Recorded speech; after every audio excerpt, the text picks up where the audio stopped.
नमस्कार, कुमुदावडीमध्ये आपलं स्वागत आहे. मार्कंडे नदीमधून बिजगर्णीला पाण्याची सोय करण्यात आलेली आहे पाईपलाईनच्या माध्यमातून. चांगलं प्रोजेक्ट आहे, काय हरकत नाही. एका गावाला पाणी मिळतं, काय हरकत नाही. पण प्रोजेक्ट करताना ज्यांच्या शेतामधून पाईप जातात त्यांचीही परवानगी घेणं गरजेचं आहे. कल्लोळ भागातील शेतकरी नाराज आहेत. हा प्रोजेक्ट जातोय पण आमच्या शेताच्या मधनं जातोय. उद्या आम्ही तिथे घर बांधलं आणि ती पाईप फुटली तर तुम्ही आमचं घर पाडवणार का? कुणाच्या परमिशननं तुम्ही आमच्या शेतामधनं पाईप घालताय? सरकारी जागेतनं घाला, आमची काही तक्रार नाही. कॉन्ट्रॅक्टर शेताचं फोटो पाठवलो व्हिडिओ करून.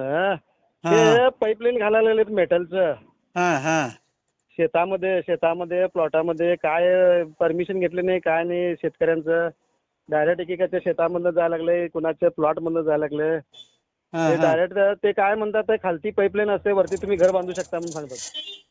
कसं घर बांधणार वरती त्याच्या? उद्या जर ते गव्हर्नमेंटचं आहे, उद्या ते काढायचं म्हणून आले तर घर पडवून लागणार. त्याला काय परमिशन आहे विचारायचं? कुठं तुला त्याला परमिशनच मी विचारलो, ते काय बोलायला तयार नाहीत की ते काम थांबवलंय. तुमच्याकडे परवानगी आहे का अशी पाईपलाईन घालताय? कुणी सांगितलं म्हणून घालायचं का? कुणाच्या शेतामधनं पाईप घालता येत नाही. शेतकऱ्यांची परवानगी आवश्यक आहे. तुम्हाला पाठिंबा दिलाचा अर्थ असा नव्हे की तुम्ही कुणाच्या पण शेतामधनं कुठेही पाईप घालावं. तर सगळ्यांना विश्वासात घेऊन पाईपलाईन घालणे गरजेचे आहे. फोन करून सांगितलं चला मी सांगितले घरा, चालणार नाही. ज्याचं नुकसान होतं त्यालाच कळतं. ज्यांच्या शेतामधनं पाईपलाईन चालले तो भाग उद्या कसं, ठीक आहे डीपमध्ये तुम्ही पाईप घालताय, पीक पाणी करू शकेल. पण उद्या एखादा समजा तिथं घर बांधला आणि तुमची पाईपलाईन फुटली तर तुम्ही घर पाडवणार आहे काय?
त्या शेतकऱ्यांना जायचं कुठं?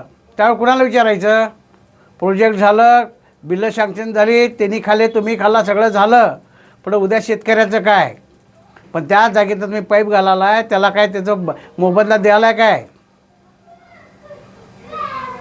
त्याला परवानगी घेतला काय शेतकऱ्याची?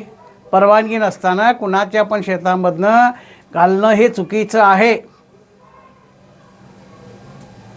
100% चुकीचं आहे. त्यासाठी शेतकरी आंदोलन करण्याला उतरत नाही, कमी करणं पडणार नाहीत.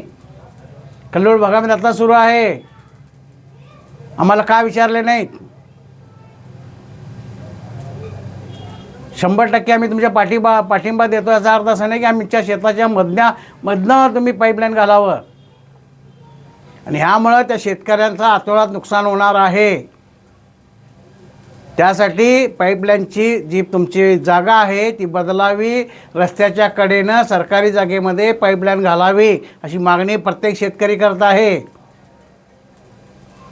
लक्षात ठेवा, एखाद्या शेतकऱ्याला नुकसान झालं, तो आंदोलन छेडला तर कुठेपर्यंत येऊन पोचेल?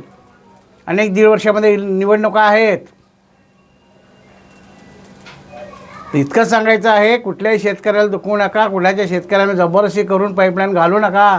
काय होत नाही, ते खाली असते त्याला पण माहीत आहे, तुम्हाला पण आम्हाला पण माहीत आहे. पण खालनं गाठल्यानंतर एखादा शेतकरी तिथे घर बांधला आणि उद्या पाईपलाईन फुटली तर घर पाडवणार काय, कशा पद्धतीने दुरुस्त करणार? आणि सरकारी जागा असताना ह्याच्यामधनं पाईपलाईन का करताय? सरकारी जागेमधनं पाईपलाईन करा ना, शेतकऱ्याच्या जागेमधनं का करताय? ही तक्रार आमच्यापर्यंत पोहोचलेली आहे. तुम्ही तात्काळ याचा विचार करावं आणि पाईपलाईन दुसरीकडनं घालावं, अन्यथा हे शेतकरी आंदोलन छेडतील, हे लक्षात ठेवा. Kumuda TV, bureau news, Belgaum.